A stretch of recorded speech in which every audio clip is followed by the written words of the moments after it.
ಮಾಡ್ಲಿ ಒಂದು ಹೃದಯದಿಂದ ಖುಷಿಯನ್ನ ಇಂಡಿಪೆಂಡೆನ್ಸ್ ಖುಷಿಯನ್ನ ಹಂಚ್ಕೋತಾ ಲೋನ್ಲಿನೆಸ್ ಬಗ್ಗೆ ಸರ್ ಮಸ್ತ್ ಟಾಪಿಕ್ ಕೊಟ್ಟಾರೆ. ಈಗ ಅಣ್ಣ ಹೇಳಿದ್ರು ಇದೆಲ್ಲ ಯಾಕೆ ಆಗತ್ತೈತಿ. ಫಸ್ಟ್ ಆಫ್ ಆಲ್ ಒಂದರ ದುಡ್ಡು. ನನ್ನ ಇಂಟೆನ್ಷನ್ ಎಲ್ಲರ ಹತ್ರ ದುಡ್ಡು ಹೆಚ್ಚಾಗಿದೆ. ಈಗ ಯಾರೇ ಇರಲಿ ದುಡ್ಡು ಹೆಚ್ಚಾಗಿದೆ. ಮತ್ತು ದುಡ್ಡು ಯಾಕೆ ಹೆಚ್ಚಾಗಿದೆ ಅಂದರೆ ಮೊದಲು ನಮ್ಮ ಹಿರಿಯರು ಏನು ಕೊಟ್ಟಿದ್ರು, ಒಂದು ಹುಡುಗಿಯಾಗಿ ಎಜುಕೇಟೆಡ್ ಆಗಿ ಈಗ ಮಾತಾಡ್ಬಾರ್ದು ಇಲ್ಲ ಗೊತ್ತಿಲ್ಲ. ಮೊದಲು ಈ ಹಿರಿಯರು ಏನು ನಮ್ಮ ಸಂಪ್ರದಾಯ ಪಾಯ ಹಾಕೋದಿಲ್ಲ ಅದನ್ನು ನಡೀತಾ ಇಲ್ಲ. ಗಂಡು ಹೊರಗಡೆ ದುಡಿಬೇಕು, ಹೆಣ್ಣು ಮನೆಗಳಿಗೆ ಮಾಡ್ಕೋಬೇಕು ಅಂತ ನಾವೇನು ಮಾಡ್ತಾ ಇದ್ದೀವಿ. ನಮಗೆ ರಿಕ್ವೈರ್ಮೆಂಟ್ ಜಾಸ್ತಿ ಆಗ್ತಾ ಇದೀವ. ರಿಕ್ವೈರ್ಮೆಂಟ್ ಜಾಸ್ತಿ ಅಂದರೆ ಈಗ ಫಾರ್ ಎಕ್ಸಾಂಪಲ್ ಒಬ್ಬಳು ಒಂಥರ ಸಾರಿ ಹಾಕೊಂಡ್ಬಂದ್ರೆ ನಾನೇ ಎಕ್ಸಾಂಪಲ್ ನಾನೇ ತಗೋತೀನಿ ಒಂದು ಸಾರಿ, ಆ ಸಾರಿ ನನಗೆ ಬೇಕು, ಆ ಜ್ಯುವೆಲ್ರಿ ನನಗೆ ಬೇಕು. ಆ ರಿಕ್ವೈರ್ಮೆಂಟ್ ನಮ್ಮ ಹಸ್ಬೆಂಡ್ ಬಂದ್ರೆ ರೀಚ್ ಮಾಡೋಕ್ಕಾಗ್ತಾ ಇಲ್ಲ. ಸೊ ನಾವೇನು ಮಾಡ್ತೀವಿ, ಏನೋ ಒಂದು ಸಣ್ಣದು 2 ಸಾರಿ 5 ಸಾರಿ ಹಾಕ್ತೀವಿ, ಜಾಬಿಗೆ ಹೋಗ್ತೀವಿ. ಅಲ್ಲಿ ಮತ್ತೊಂದು ಅಲ್ಲಿ ವಾತಾವರಣ ಬೇರೆ. ಅವಳ ಹತ್ರ ಅದೇ ಇದೆ. ಫಾರ್ ಎಕ್ಸಾಂಪಲ್ ಕಿಟಿ ಪಾರ್ಟಿಗೆ ಹೋಗ್ತೀವಿ. ಕಿಟಿ ಪಾರ್ಟಿ ಏನು ಮಾಡಿ ಅದು ಬರೀ ಕೆಡ್ಸೋದೆ. ಆ ಪಾರ್ಟಿ ಅಂತ ನಾನು ಹೇಳ್ತೀನಿ, ಒಂದು ಹೋಗ್ತಾರೆ ಒಂದು ಡ್ರೆಸ್ ಆ ಸಾರಿ ಬೇಕು, ಅದಕ್ಕೆ ಇನ್ವೆಸ್ಟ್ಮೆಂಟ್ ಅಂತ ಹಾಕೋದು, ಅದನ್ನು ನಾವು ಹಾಕೋದು. ಅಲ್ಲಿ ಅಹಂಕಾರ ಬೀಳ್ತದೆ.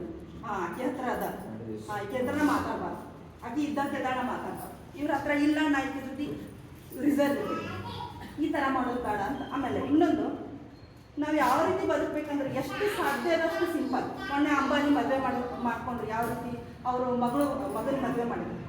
ಸುಧಾಮೂರ್ತಿ ಅವ್ರು ಯಾವ ಥರ ಹೋದ್ರು, ಎಲ್ಲ ಇದ್ದು ಒಂದು ಸಾರಿ ಹಾಕೊಂಡು ಹೋದ್ರು. ಇಲ್ಲದೆ ಇರೋರು ತರಿಸ್ಕೊಂಡು ಹಾಕೊಂಡು ಹೋದ್ರು.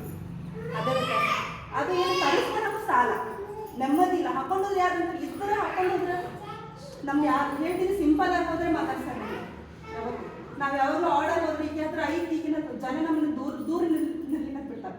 ಜ್ಞಾನ ಹೆಚ್ಚಿರ್ಬೇಕಂದ್ರೆ ಹಿರಿಯರು ಹಾಕಿಬಿಟ್ಟು ಪಾಯ. ಫಾರ್ ಎಕ್ಸಾಂಪಲ್ ಈಗ ಕರೋನಾ ಬಂದು ಯಾರು ಹೆಲ್ಪ್ ಬರಲಿಲ್ಲ.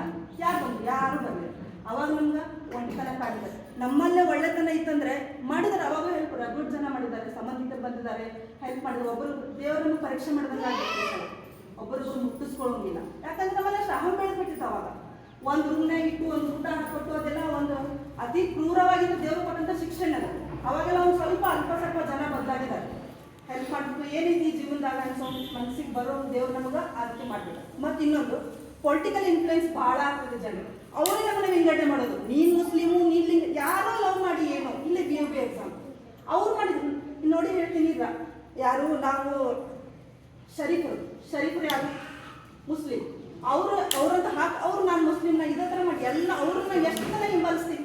ಅವ್ರ ಹಾಡುಗಳನ್ನು ಕೇಳ್ಬಿಟ್ಟು ನಮ್ಮ ಜೀವನ ಇಂಪ್ರೂವ್ ಹೋಗ್ತದೆ. ಆಮೇಲೆ ಅವ್ರು ಏನು ಹೇಳ್ತಾರೆ, ಒಂದು ತರವಲ್ಲ ತಗಿನಿನ ತಂಬೂರಿ ಸ್ವರ ಬರದೆ ಬಾರಿಸದಿರಿನ ತಂಬೂರಿ, ಹಂಗೆ ಮಾತಾಡೋದು ಜನ ಹಂಗೆ ಯಾವ ಥರ ಮಾತಾಡ್ತಾರೆ ಅಂದ್ಬಿಟ್ರೆ ಇವಾಗ ಬರೀ ಒಳ್ಳೇದು 4 ಜನಕ್ಕೆ ಒಳ್ಳೇದು ಮಾತಾಡ್ತಾರೆ. ನನ್ನ ಹತ್ರ ಅದೇ ಇದೆ, ನಾನು ಆ ಕಾರ್ ಕೊಂಡ್ಕೊಂಡೆ, ಆ ಸೈಟ್ ಕೊಂಡ್ಕೊಂಡೆ, ನಾನು ಇದನ್ನು ಮಾಡಿದೆ, ನಾನು ಅದನ್ನು ಮಾಡಿದೆ. ಯಾರು ಸತ್ತಾಗ ಒಂದು 3-6 ಜನ ಬಿಟ್ಟು ಯಾರು ಏನು ತೊಗೊಂಡು ಹೋಗಲ್ಲ. ಅಲೆಕ್ಸಾಂಡ್ರಿ ಕೈ ಇಟ್ಟು ಮಲಗಿದಾರಂತೆ. ಎಲ್ಲರಿಗೂ ಹೇಳಿ ನಾನು ಇಡೀ ಎಲ್ಲನೂ ಜಗತ್ತು ಗೆದ್ದೆ, ಅದನ್ನ ಏನೂ ತೊಗೊಂಡು ಹೊಂಟಿಲ್ಲ. ಅದಕ್ಕೆ ಲೋನ್ಲಿನೆಸ್ ಯಾವಾಗ ಬರ್ತಪ್ಪ ಅಂತಂದ್ರೆ ಸರ್ ಹೇಳಿ ಒಂದು ಸಪ್ರೇಟ್ ರೂಮ್ ಮಾಡಿ ನಾವೇ ಮಾಡಿದ್ದು. ಫಾರ್ ಎಕ್ಸಾಂಪಲ್ ನಾನು ಒಂದು ವ್ಯವಸ್ಥೆ ನಿಮ್ಮ ಮಕ್ಕಳಿಗೆ ನಿಮ್ಮ ಪ್ರೈವೇಸಿ ಇದೆ, ನೀವು ಚಂದ ಇದ್ದೀವಿ, ನೀವು ಒಂದು ಹಣ್ಣು ಕಟ್ ಮಾಡಿ ಕೊಡುವಂಥ ಮನಸ್ಸು ಯಾವ ಮಕ್ಕಳಿಗೂ ಇಲ್ಲ. ಇವಾಗ ನಾವಂತೀವಿ ನಮ್ಮ ಮಗನ ಬೆಳೆಸೋದು ಬೇಡ, ನಾವು ಅನುಭವಿಸಿಲ್ಲ, ಅದು ನಾವು ಕೊಡಬೇಕು. ಇನ್ನೊಂದು ನಾವೆಲ್ಲ ಏನು ತಪ್ಪು ಮಾಡ್ತಾ ಇದ್ದೀವಿ ಅಂದರೆ ಮಕ್ಕಳಿಗೆ ಅವಶ್ಯಕತೆಗಿಂತ ಹೆಚ್ಚಿನ ಸಾಮಾನುಗಳನ್ನು ಕೊಡಿಸ್ತಾ ಇದ್ದೀವಿ. ಒಂದು ಪೆನ್ಸಿಲ್ ನಾವೆಲ್ಲ ಸಣ್ಣದಾಗ ನಿಜವಾಗ್ಲೂ ಇರ್ತೀವಿ ಕಟ್ ಮಾಡಿ ಯೂಸ್ ಮಾಡ್ತಾ ಇದ್ವಿ ಅಕ್ಕ ತಮ್ಮ. ಈಗ ಒಂದು ಬಾಕ್ಸ್ ತೆಗೆದ್ಬಿಡ್ತೀವಿ, ವ್ಯಾಲ್ಯೂ ಇಲ್ಲ ಆ ಬಾಕ್ಸಿಗೆ, ವ್ಯಾಲ್ಯೂ ಇಲ್ಲ ಪೆನ್ಸಿಲ್. ಅವ್ರು ಏನು ಮಾಡ್ಬಿಡ್ತಾರೆ, ನಾನು ನಂದು ಆ ಸ್ವಾರ್ಥ ಬೆಳೆದ್ಬಿಡ್ತಾರೆ ಮಕ್ಕಳಾಗ.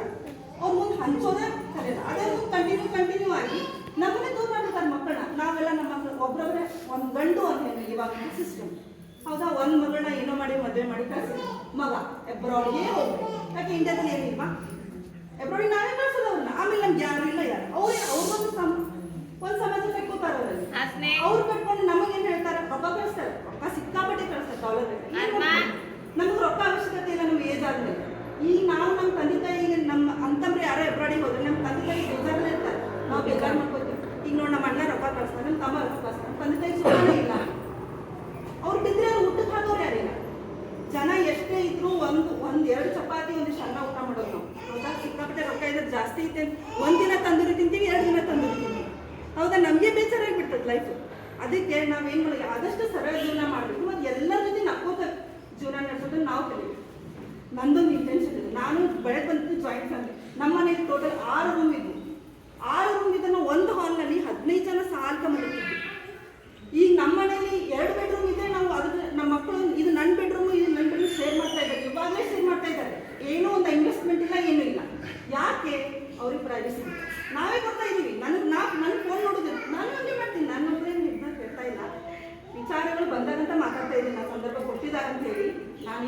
ಮಾತಾಡ್ತಾಳಪ್ಪ ಏನು ಇವಳು ಹಿಂಗೆ ಮಾಡ್ತಾಳೆ ನೀವು ಅನ್ಕೋಬಹುದು.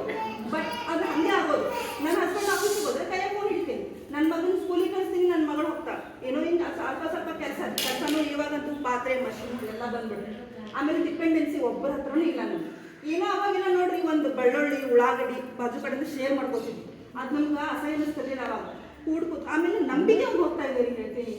ಏನೋ ಒಂದು ಕಷ್ಟ ಬಂದು ಯಾರೋ ಒಬ್ಬ ಹೆಣ್ಮಗಳು ಅಂತ ಹೇಳ್ಕೊಂಡಿರ್ತಾರೆ, ಇನ್ನೊಂದು ಹೇಳ್ಕೊಂಡಿರ್ತಾರೆ, ಅದನ್ನ ಮನಸ್ಸಿನ ಇಟ್ಕೊಳ್ಳೋದಿಲ್ಲ ಯಾರು. ಹೋಗಿ ನೆಕ್ಸ್ಟ್ ಮೊಮೆಂಟ್ ಇನ್ನೊಬ್ಬ